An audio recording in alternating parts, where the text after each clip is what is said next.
좋으신 주님을 찬양합니다. 우리 좌우 앞에 있는 분들과 인사를 나눕니다. 반갑습니다. 환영합니다. 축복합니다. 오늘도 새벽전에 오르신 여러분들 가운데 하나님의 은혜와 사랑이 넘치시길 축복합니다. 그런 기대와 소망을 가지고 우리 여호수아 10장 두 번째 시간입니다. 어제 이어서 22절부터 우리 끝절까지 함께 보도록 하겠습니다. 오늘 제목은 가나안 남부점령입니다. 여호수아서는 제가 초두에 그렇게 말씀을 드렸습니다. 실증적인 책이다. 기능적인 책이다. 모세오경이 약속 어음을 발행했다라면 이 여호수아서야말로 그 약속 어음이 실제적으로 변제되는 그런 사건이다라고 제가 초두에 말씀을 드렸습니다. 그러니까 사람이 뭘 해주겠다 약속을 하는데 그 약속한 것이 이루어지는 시점은 다른 거죠. 다릅니다. 근데 이 여호수아서는 600년 전 아브라함에게 약속했던 그 말씀이 실제화되는 그러한 성경입니다. 우리는 믿음으로 이 신앙의 길들을 걸어갑니다. 근데 그것을 믿음, 사실 우리 믿음의 백성들은 믿음이 실제죠. 그러나 현실을 살아가지 않습니까? 우리가 땅에 발을 붙이고 이 현실 속에서 그 믿음의 세계, 이상적 세계, 플라톤이 이제 그걸 이데아라 그랬는데 그 이데아의 세계, 철학적 세계, 우리 믿음의 세계, 믿음으로 사는 백성들의 이 믿음의 세계가 이 땅의 현실화, 감각적으로 드러나는 그러한 것은 언제 되는가? 그 실제적인 리얼리티로 언제 우리 안에 손에 잡히고 발에 밟히고 눈에 보이고 하게 되는가? 어떻게 해야 되는가? 그걸 실제적으로 어떻게 이루어가는가는 사실상 좀 다른 문제입니다. 그러니까 약속이 관념이라면 이 실제화되는 건 실체죠. 그래서 사실은 우리 믿음의 백성들에겐 이 두 가지가 하나입니다. 왜냐하면 하나님은 생각한 즉 그게 실제고 영으로 인식하기 때문에 영이 현실이고 현실이 영이고 이렇게 되시는 분이기 때문에 우리는 그분의 그 마음을 영으로 받아서 믿음으로 그걸 받아들이는 백성이기 때문에 그분이 생각하는 그 영의 세계가 우리에겐 실제거든요. 보이진 않아도 느껴지진 않아도 감각적으로 근데 그게 실제거든요. 이걸 믿는 백성들이라 실제가 뭐냐라고 얘기하면 철학에서도 굉장히 곤란한 문제인데 우리 믿음의 백성들은 그 영의 세계가 실제란 말이죠. 근데 우리는 현실을 살아가잖아요. 이 100년 지나가는 시간 속을 살아가잖아요. 영의 세계는 시간이 없지만 그러니까 우리 육을 사는 우리 백성들이 이 물리적인 실제, 물질적인 세계 속에서 이 세계 속에서 실제화된다라는 것을 얘기할 때 그 실제를 어떻게 이루느냐를 말하는 게 이 여호수아서라는 거예요. 모세오경은 전부 약속 어음이에요. 그 땅 주실 거다. 그 후손들이 많아질 거다. 근데 보세요. 아브라함, 이삭, 야곱 그 어느 족장에게 그 많은 후손들이 진짜 있었나? 저 하늘의 별처럼 땅의 모래알처럼 뭐 외아들이 있고 하나 있고 뭐 한 사람밖에 없고 뭐 12아들이 있고 이렇게밖에 안 되지 않습니까? 실제가 아니잖아요. 그건 믿음이었지. 약속으로 받은 거지. 실제를 이루는 게 이 여호수아서라는 거예요. 가나안 땅 약속을 했는데 약속은 받았는데 실제가 안 됐잖아요. 아직 뭐 애굽에 있었고 고센 땅에 있었고 광야 뺑뺑이 돌았고 가나안 땅 언제 실제적으로 밟느냐? 어떻게 밟느냐? 이 여호수아를. 그래서 여호수아가 이 시대에 굉장히 중요하다. 우리 믿음의 백성들에게 모세오경은 특별한 성경으로 이렇게 자리 잡아 있는데 그걸 좀 개선할 필요가 있다. 물론 그것은 인정하지만 여호수아서야말로 이 시대에 뭔가 리얼리티를 요구하는 시대 아닙니까? 모든 걸 실제화하길 원하는 세대 아니에요. 기능적이고 실증적인 삶을 살길 원하는 이 세대에 여호수아가 굉장히 중요하다. 오늘 제가 다룰 것도 그럼 가나안 땅을 정복하는데 어떻게 정복하느냐. 그것을 그 가나안이라는 목표를 어떻게 이루느냐가 오늘 말씀에 이제 들어가 있어요. 들어가 있고 오늘과 사실은 오늘뿐만 아니라 이제 내일 북부 지역 점령하는 내용까지 해서 이 여호수아서의 기본적인 정복 전쟁이 정리가 돼요. 정리가 되고 이제 이 정복한 이 정복지를 분배하는 내용들이 그 뒤로 나옵니다. 그 갈렙이 그 땅 내게 주소서 하면서부터 나오는 땅 분배가 뒤에 나오는데 정복 전쟁 들어가는 거예요. 1장부터 이제 한 12장, 13장까지 가는데 자, 그렇다면 오늘은 이 내용 자체가 사실 다섯왕 죽이고 그다음에 여기저기 이렇게 땅을 차지했다 이런 내용이거든요. 뭐 다 언급할 수가 없어요. 너무 많은 성들을 점령하고 있어서. 그러면 이 전체 내용을 봤을 때 여호수아는 어떤 전략을 가지고 가나안을 정복해 들어갔느냐를 우리는 군사적, 전략적 그 입장에서 이제는 이걸 전체적으로 지난 과거의 사건이니까 분석할 필요가 있다는 거죠. 그럼 그걸 오늘날 우리에게 그게 영적이든 아니면 세상적인 실제적인 성공하기를 원하는 그런 타켓이든. 근데 대부분 크리스찬들은 영적인 성장을 원하지 않습니까? 할렐루야. 그래서 올해 시작하면서도 나의 영적 성장이 어떻게 되기를 원하는지 그런 기대와 목표, 그런 목적이 있지 않습니까? 그래서 영적 성장 지점, 예를 들어서 나의 인격적 부분 속에서 감정을 컨트롤하는 부분, 좀 구체적으로 들어가야 되죠. 목표라는 거는 뚜렷해야 되니까. 그래서 감정을 컨트롤하는 게 잘 안 된다. 많은 분들의 그 고민이에요. 이게 신앙생활하는 분들의 고민이 감정 컨트롤이 잘 안 되는 거예요. 이 시대에. 많은 분들이 이걸 어떻게 하느냐는 것을 이루기 위해서 그것을 놓고 타켓을 놓고 이제 이루어가는, 아니면 감정은 어느 정도 되는데 표현법을 어떻게 하느냐. 여러분 표현이 굉장히 어렵습니다. 감정 컨트롤도 쉽지 않지만 이제는 우리는 공동체와, 교회는 공동체, 가정도 공동체, 많은 사람들과 어우러져서 살아가잖아요. 공동체 속에서. 이 공동체 속에서 제일 중요한 것 중에 하나가 표현이에요. 표현은 뭐로 합니까? 여러 가지가 있죠. 손짓, 제가 손짓 쓰잖아요. 제스처도 있고 눈빛도 있어요. 눈빛도 굉장한 많은 표현을 하죠. 그 다음에 모습도 있어요. 모습, 외모, 그 다음에 제일 중요한 표현이 뭘까요? 언어와 글입니다. 말과 글이 가장 중요해요. 그 중에서도 말이 엄청나게 중요합니다. 표현법에 있어서. 말 한마디로 죽고 산다. 말 한마디로 천냥빚을 갚는다. 뭐 이런 얘기가 있을 정도예요. 그래서 그러니까 표현법이라 하는 것은 제가 말씀드리면 기본적으로 말이에요. 말을 어떻게 하느냐. 말을 어떻게 해야지 호의적으로 이렇게 서로 상호적으로 그러니까 내가 말을 뱉었는데 이 마치 판단처럼 여겨 상대방이. 나는 그렇지 않은데. 그렇지 않긴 뭘 그렇지 않아요. 이미 오랫동안 몸에 익어서 내가 편해서 그렇지 나는 판단하고 있어요. 그게 표현이 나와요. 저 같은 경우는 뭐가 익숙하냐면 가르치려고 하는 게 굉장히 익숙해요. 그러니까 어떤 걸 진단하고 가르치려고 하는 게, 이거를 제가 인식하기 때문에 이걸 고치려고 항상 중립적인 언어를 쓰려고, 그러니까 어떤 판단과 가르침이나 이게 들어가지 않은 사람이 제일 편안한 게 중립적 언어거든요. 따뜻한 언어와 중립적 언어예요. 모르는 상태에서는 편안하게 들을 수 있는 이 언어를 쓰려고. 왜냐하면 하도 많은 사람을 만나니까 내 느낌이 목사 언어, 모습은 목사로 느껴도 언어 자체가 목사처럼 말하면 안 되거든요. 강단에 서서야 목사지만. 그러면 이 중립적 언어를 이렇게 해야 되는데 어떻게 가야 될까? 참 노력을 많이 해요.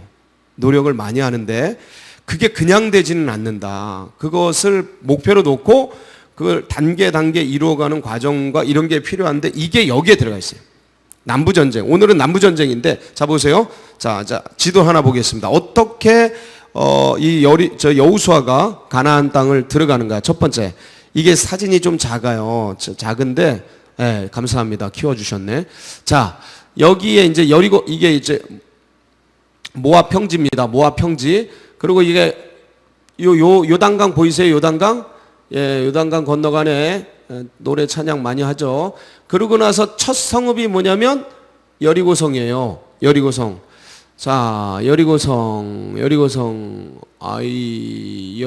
여기, 여기 있네, 요거. 그쵸? 저만 못 보네. 여리고성. 자, 여리고성 이해해 주세요. 안 보이는 걸 어떻게. 자, 그런데 자 보세요. 여기로 올라가도 되고 이쪽으로 올라가도 되고 이쪽으로 넘어가도 되는데 왜 여기냐 이거죠. 이걸 파고 들어가야 돼. 이런 걸 파고 들어가야 전략이 보이는 거예요. 전략이. 이 사람들이 그냥 하는 일이 아니거든요. 하나님이 왜 그 지점을 시켰을까? 그냥 하는 게 아니에요. 우리는 그걸 분석하면서 이제 나에게 적용시켜야지. 그럼 나는 타켓이 있을 때 어딜 공략할까? 이거거든요. 여러분 보세요. 여기 사해요. 여기 못 건너가죠.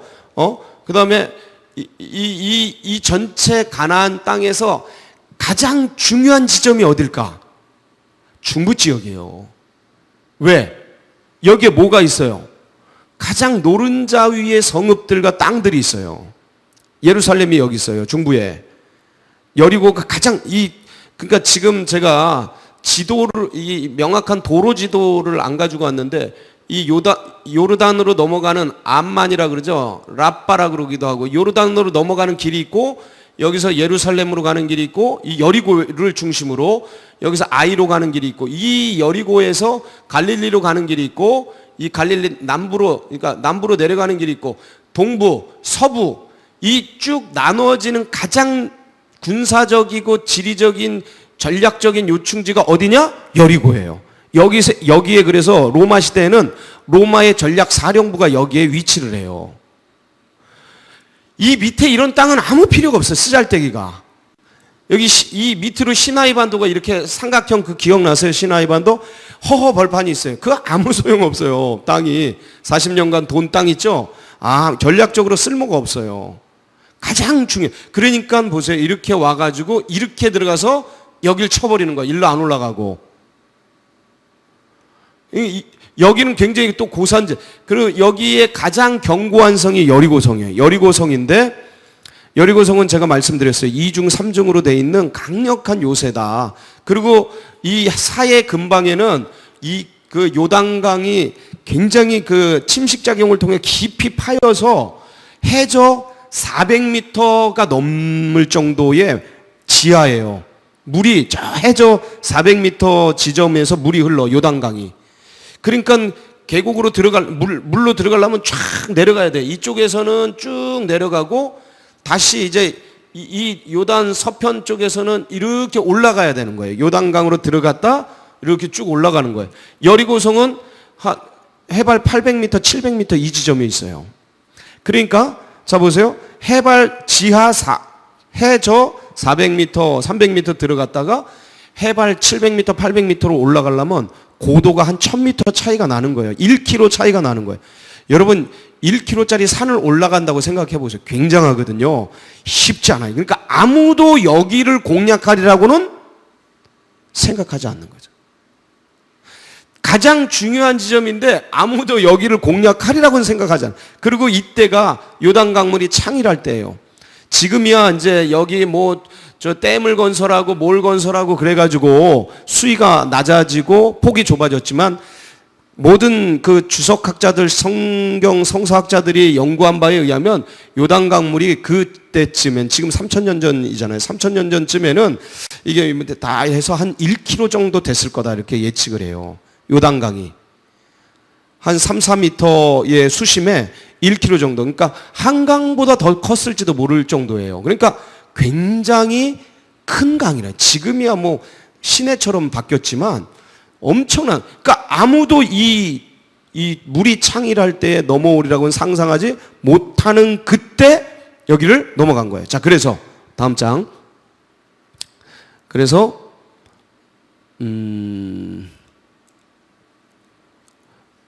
요 앞에 것도 있나요? 예.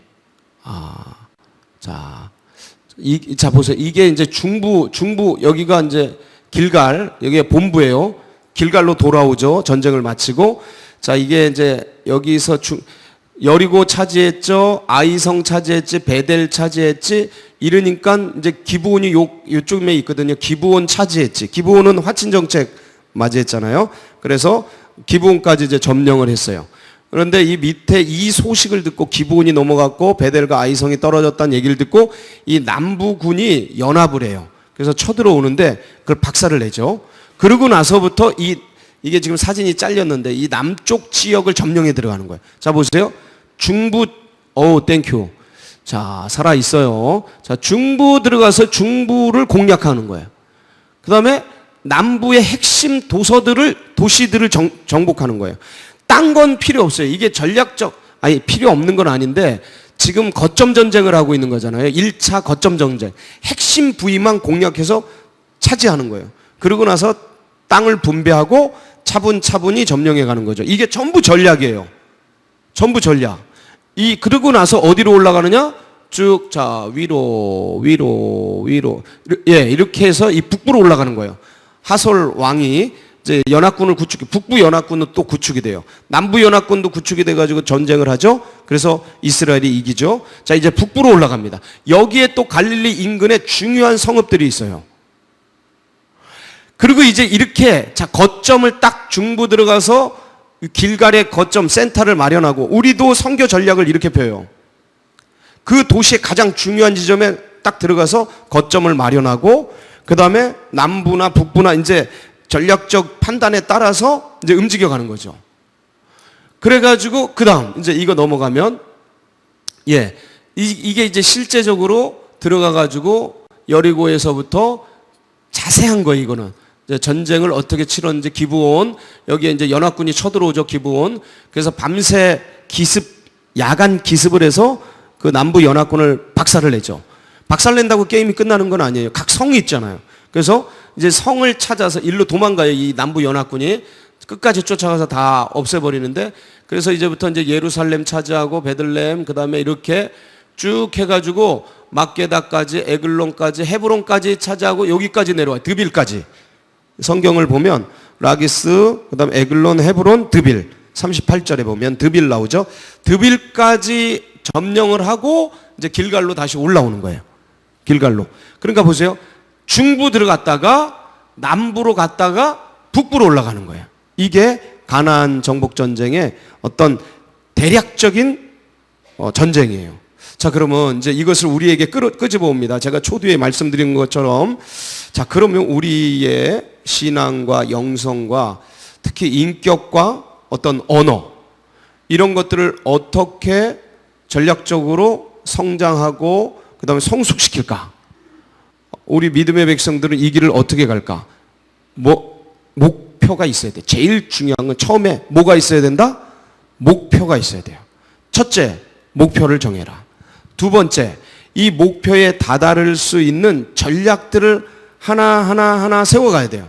지금 이런 걸 보면서, 중부로 들어갔다? 남부로 들어갔다? 왜 그래? 이제 연구를 하는 거지. 그다음부터 왜 이렇게 했을까? 왜 중부를 쳤을까? 그럼 거기에 이제 어떤 이유들이 나와요. 그게 막 짜릿짜릿해요. 남부로 내려가고 그 다음에 북부로 올라가고. 야, 그러면 나의 중부는 어딘가? 내 인격의 중부는 어딘가? 내 감정의 중부는 어딘가? 그 세지만 거기를 정면 타격해서 무너뜨리고 내가 거점을 잡고 그 다음에 남부, 나의 그 감정 체계에 이걸 정복해야 할 단계들은 뭔가? 이런 것들을 구상해 가는 거죠. 구상해 가는 거예요.